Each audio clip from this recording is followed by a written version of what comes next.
So yeah, obviously it's not great news.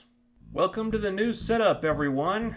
I figured now that you've all seen what I look like, I should take this as an opportunity to make a few changes, a few upgrades to the channel that I've been wanting to make for quite a while. So, movie reviews are new and improved, and for the first one in this new format, I'm going to be taking a look at Godzilla King of the Monsters.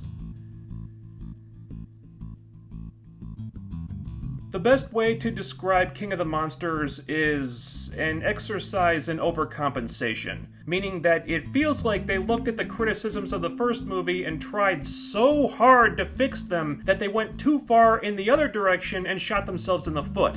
All in an effort to correct the supposed problems of a movie that I thought was pretty good to begin with. So, what were the main criticisms of the first movie? Not enough Godzilla action, and human characters are not interesting aside from Bryan Cranston, who the dummies killed off in the first act. Well, the first one has definitely been addressed. There are a lot more kaiju battles in King of the Monsters. I mean, they start throwing titans out there almost immediately, and I think action junkies will be satisfied. I have no real complaints about the battles themselves, but if you thought the first movie didn't have enough action, this one almost feels like it has too much. King of the Monsters clocks in at about 2 hours and 12 minutes. Feels longer than that, though. And as I think about what they could have cut to trim the runtime a little bit, action scenes are the first ones that come to mind. There are action beats in this movie that you could cut out of it and not miss a thing. Not saying that any of them are bad or poorly done necessarily, they just start to feel superfluous after a while. The first movie definitely took its time setting the stage before Godzilla and the Mutos showed up, but when they were on screen it mattered and you were paying attention.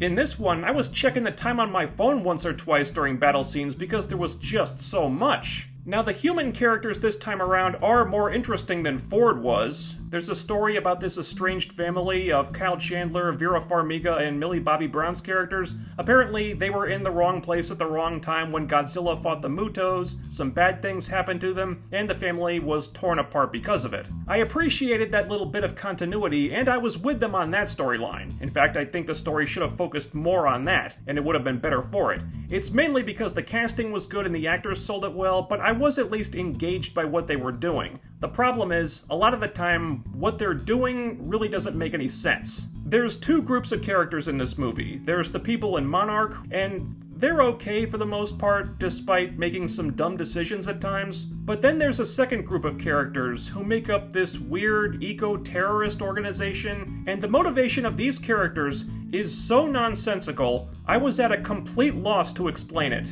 Basically, they want to find all the titans around the world, which are kind of in hibernation, and wake them all up, because they believe that the titans are going to somehow fix, or heal, or revitalize the Earth after humanity has messed it all up with pollution and whatnot, and they think this because of the radiation that these creatures put out. Apparently, everywhere the titans go, they leave behind this radiation that makes the land really lush and fertile and makes plants grow really fast or something, and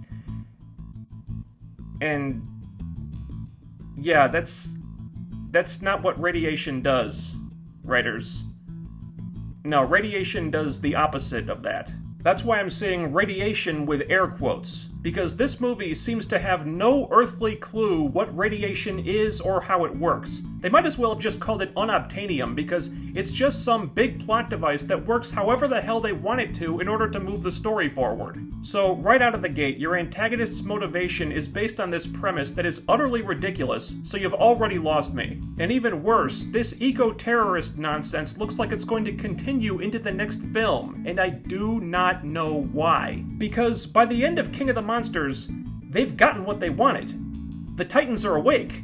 So, their story is finished at that point. There's no more reason for these characters to exist. But I guess because the producers thought the kaiju verse needed more human villains, because that's what people want to see in a fucking Godzilla movie, these characters are going to be sticking around. And if the mid-credits stinger means what I think it means, they may be setting the stage for things to potentially get really, really stupid in the future. And that just bugs the crap out of me, because all this stuff was so unnecessary. The Godzilla formula is such an easy one. Giant monster starts wrecking shop, Godzilla shows up to fight it. It doesn't really need much else. And I'm not saying the first movie was perfect or anything, but it was a simple story that stuck to the basics and didn't try to overcomplicate the movie with a ton of stuff it didn't need. But with King of the Monsters, they're trying to cram in all this world building in the name of setting up a franchise on top of throwing every Titan they can think of at the screen to keep viewers from getting bored, and it all just feels like too damn much. They even threw in this plot point they took from the original GODZILLA film, which should have been a much bigger deal than it was, but with everything else going on, it just came off like fan service that got shoehorned in at the last minute, when really they could have made an entire movie built around that concept, and I kinda wish we'd gotten that movie instead of this one. Was there something so wrong with simplifying things and just doing Godzilla vs. Rodan or Godzilla vs. Ghidorah? Why did you have to use Rodan and Ghidorah and Mothra all in one movie? Where the hell do you go after that? I have no idea. And with what Godzilla does at the end of this movie, beats me how sequels are gonna work now, because after King of the Monsters, I don't know what's left in Godzilla's rogues gallery that could possibly pose a threat to him.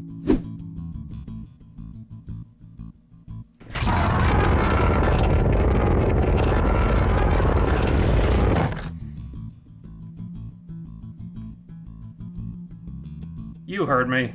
Godzilla King of the Monsters is pretty frustrating. It had a lot of potential, and there are moments of greatness sprinkled in there, but the movie is weighed down by a lot of story elements that were just not needed and only serve to overcomplicate things. Generally, the human characters are more engaging than they were in the first film, but that's mostly because of the great cast the filmmakers got to play them. And it doesn't excuse certain characters who, frankly, didn't need to be there at all, and others who are ruined by just doing some really stupid things. And seriously, writers, Google radiation. It doesn't do what you think it does. I'm disappointed, guys.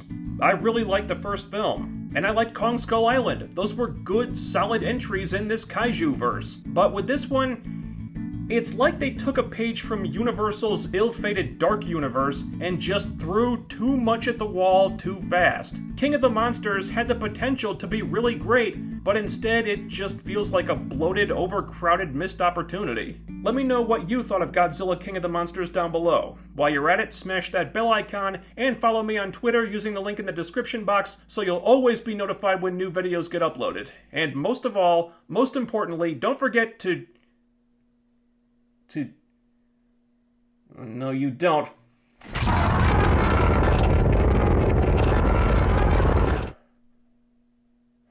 Ah, hell. I think it's fireproof. Like, share, subscribe. That's the only way to stop it.